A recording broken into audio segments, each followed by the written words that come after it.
वो कहते हैं ना, कभी कभी दिख रही चीज़ों से ज़्यादा डरावनी ना दिख रही चीज़ें होती हैं। कभी कभी ये ना दिख रही चीज़ें आपके जीवन में ऐसा डर भर देती हैं कि वह आप जब भी कभी जीवन में ऐसी चीज़ों का जिक्र होता है, आप डर के मारे कांप उठते हैं। ऐसा ही डर मैंने एक लड़के की आंखों में फील किया, जिसने मेरे को अपने ही जीवन पर एक कहानी सुनाई जो कि उसके साथ घटित हुई थी। तो नमस्कार, मेरा नाम है चित्रांश पांडे। आज मैं आप लोगों को एक ट्रू स्टोरी सुनाने वाला हूँ। तो शुरू करते हैं बिना किसी देरी के। तो ये कहानी एक लड़के जिसका नाम अभी हम सुनील रख देते हैं, इसका रियल नेम मैं रिवील नहीं कर सकता। तो सुनील की है। सुनील जेई एस्पिरेंट होता है। ये कहानी कोविड की फर्स्ट वेव की बाद की है। कोविड का फर्स्ट वेव इसी समय पे खत्म हुआ रहता है। सुनील काफ़ी ज़्यादा एक्साइटेड होता है कि अब इसको ऑनलाइन क्लासेस से ऑफलाइन क्लासेस में शिफ्ट होना है और इसके लिए इसको हॉस्टल में जाना पड़ेगा। हॉस्टल में जाने को लेके काफ़ी ज़्यादा एक्साइटेड होता है, बस उसी के साथ थोड़ा थोड़ा दुखी भी होता है क्योंकि अब इसको अपने मम्मी पापा को छोड़ के हॉस्टल में जाना पड़ेगा। इस चीज़ को लेके उसके मम्मी पापा भी काफ़ी दुखी होते हैं।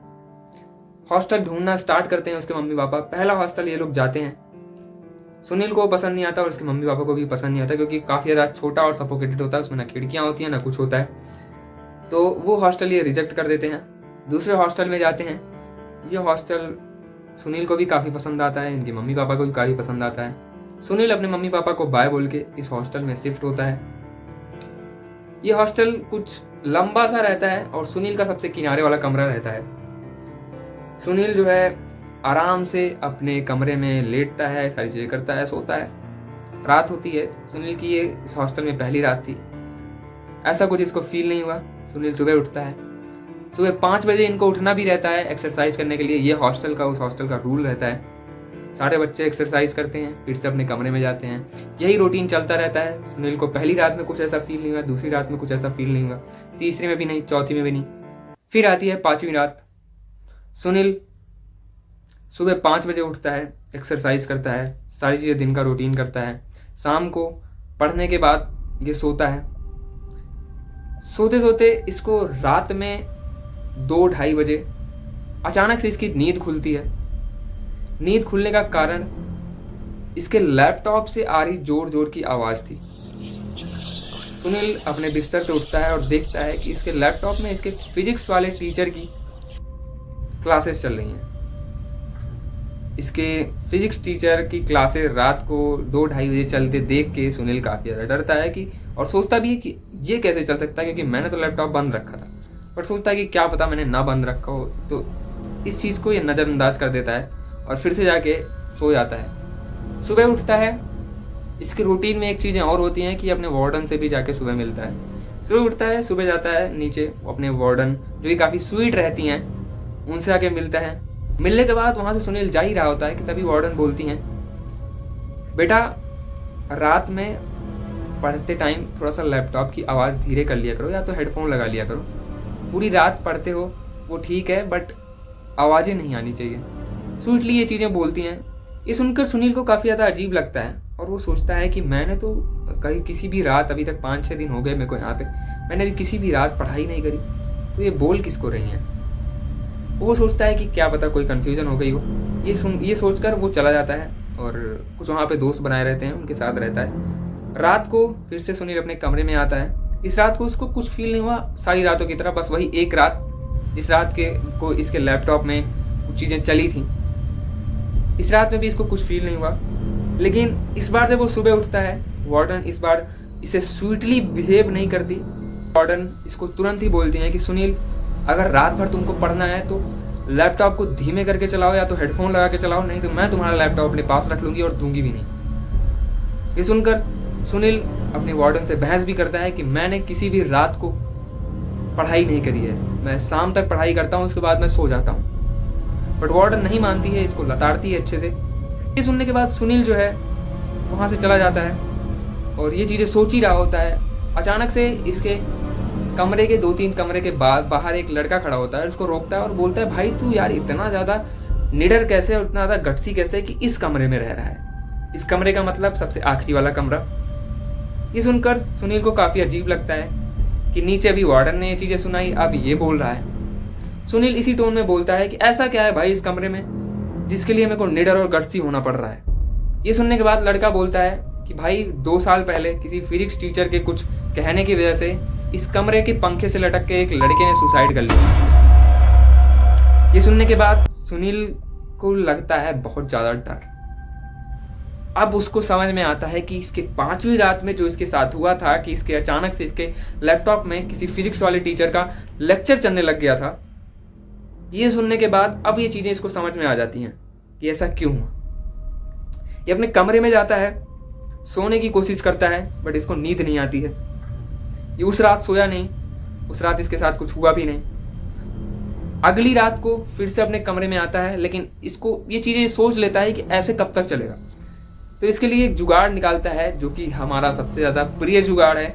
अगर हमको भूत प्रेत की चीज़ें याद आती हैं तो सबसे पहली चीज़ हमको याद आती है हनुमान चालीसा।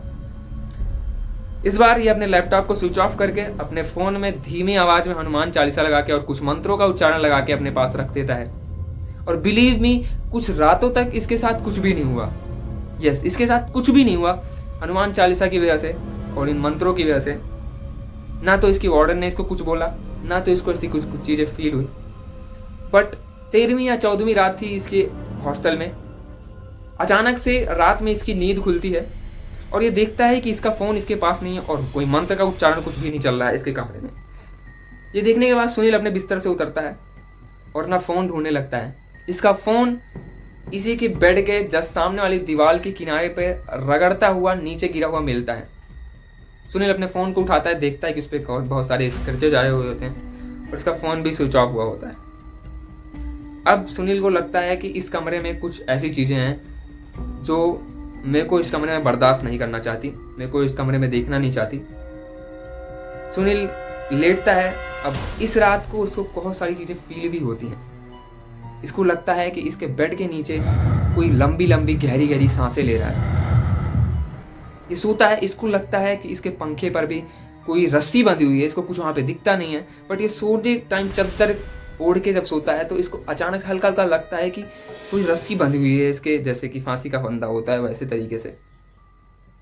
ऐसी चीज़ें इसको फील होती हैं। बहुत सारी रातें बीतती हैं। सुनील अपने घर वालों को भी नहीं बताता कि वो भी परेशान हो गए इन सब चीज़ों को लेके, मेरे वहम की वजह से, मेरे भ्रम की वजह से। अभी भी सुनील इसको भ्रम ही मान रहा होता है। बट अचानक से एक रात को सुनील अपने कमरे में लेटा हुआ होता है। वही चीज़ें जो सारे दिनों में इसने की, मंत्रों का उच्चार और सारी चीज़ें कर रहा होता है। बट उस रात में फिर से वही चीज़ें हुई। इसका फ़ोन फिर से दीवार के किनारे पे मिला। बट इस रात इसके साथ सिर्फ यही नहीं होता कि इसका फ़ोन दीवार पे ही लगा और ये चीज़ें, इसके साथ आज कुछ और भी होने वाला था। सुनील अपने फ़ोन को उठाकर अपने बेड पे लेटता है, चद्दर ओढ़ के जय हनुमान ज्ञान गुण सागर कर ही रहा होता है। अचानक से इसके बाथरूम से टूटी खुलने की आवाज़ आती है और पानी जो है बाल्टी में भरने की आवाज़ आती है इसको। और ये रात का तकरीबन 2, ढाई, 3 बजे की बात है। सुनील उठता है, टूटी बंद करता है, फिर से लेटने की कोशिश करता है। इस बार इसके बाथरूम पे ठक ठक ठक ठक ठक ठक करके दरवाजे पे जैसे कोई अपना सर पीट रहा हो, ऐसी आवाज़ें आती हैं। अब सुनील को रात में इतना डर लगता है, बट रात में जैसे ये बाहर निकलने की कोशिश करता है, बाहर निकल के देखता है तो बाहर पूरा सन्नाटा रहता है इसके हॉस्टल में। फिर से अपने कमरे में आ जाता है और आज ही ये डिसाइड कर लेता है कि मैं इस हॉस्टल में नहीं रहने वाला हूँ, चाहे जो हो जाए।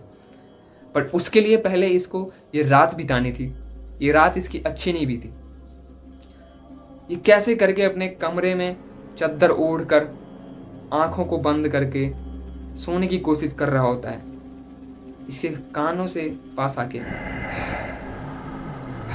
ऐसी आवाज़ें आती हैं। गूज़बम्स आ रहे हैं मेरे को।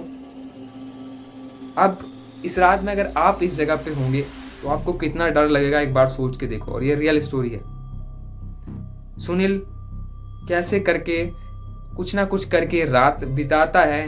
उसकी रात कैसे बीतती है वही जानता है। जैसे ही सुबह के 5 बजते हैं, क्योंकि अब इनका रूटीन बना ही हुआ होता है, सुबह के 5 बजते ही ये नीचे की तरफ भागता है, अपने वार्डन के पास जाता है, क्योंकि इसका फ़ोन उस दिन ख़राब हुआ होता है। क्योंकि हर दिन की तरह जब भी इसका फ़ोन दीवार पर लगता है स्विच ऑफ हो जाता है। ये जाता है नीचे, भाग कर अपने मम्मी पापा को फ़ोन मिलाता है और तुरंत उनसे कहता है कि मम्मी पापा, मेरे को अब यहाँ पे नहीं रहना है, प्लीज़ मेरे को यहाँ से निकालो। ये सुनने के बाद उसके मम्मी पापा को भी काफ़ी डर लगता है, लेकिन सुनील कुछ बताता नहीं है उनसे, और आज की डेट तक सुनील ने वो चीज़ें इनको बताई नहीं है। शायद ये वीडियो देखने के बाद उनको पता चल जाए। ये चीज़ें होने के बाद उसके मम्मी पापा उसके पास आते हैं। सुनील जब अपना बैग पैक कर रहा होता है तो उसके मम्मी पापा उसके डर को देख के खुद भी डर जाते हैं कि ऐसी क्या चीज़ें हुई हैं, बट सुनील ने आज तक वो चीज़ें नहीं बताई हैं। यही थी कुछ इनकी स्टोरी। इसके बाद हॉस्टल छोड़ने के बाद इसको ऐसी कोई चीज़ें फील नहीं हुई, बट सुनील अभी तक वो चीज़ें फील करके डरता है, और मैं जानता हूँ अगर ये किसी के भी साथ भी होता तो वो कितना डरता। ऐसे किसी रात को किसी लैपटॉप में कुछ चीज़ें चलना, ऐसे किसी बाथरूम का नल अपने आप से खुल जाना, ऐसे उसी बाथरूम पे किसी का सर पीटना, इसको सोते वक्त फांसी का फंदा देखना अपने अपने पंखे पर, इसके कानों में कोई की आवाज़ करना, इसके बेड के नीचे वो आवाज़ आना, ये नॉर्मल नहीं था। ये नॉर्मल लोगों के लिए नहीं है चीज़ें। बट यही थी कुछ स्टोरी, छोटी सी स्टोरी है, और मैं इसमें कुछ खींच चढ़ा के बताना नहीं चाहता कि ऐसा हो गया वैसा हो गया। जो रियल था जैसा था, रॉ एंड रियल सारी चीज़ें बता दी। अगर आपको डर लगा है तो प्लीज़ सब्सक्राइब करो, नहीं भी लगा है, अगर मेरी स्टोरी नरेशन आपको अच्छी लगी हो तो प्लीज़ तब भी सब्सक्राइब करो, एंड लाइक से सब्सक्राइब जरूर कर दो यार, ऐसी और वीडियोज़ के लिए। मिलते हैं नेक्स्ट वीडियो में, तब तक के लिए सेफ रहिए। और अगर आपके पास भी कोई स्टोरी हो तो प्लीज़ DM करिए, मैं व्हाट्सएप नंबर या email ID डाल दूंगा, या फिर कमेंट्स में भी आप लिख सकते हैं। मिलते हैं नेक्स्ट वीडियो में, नमस्कार।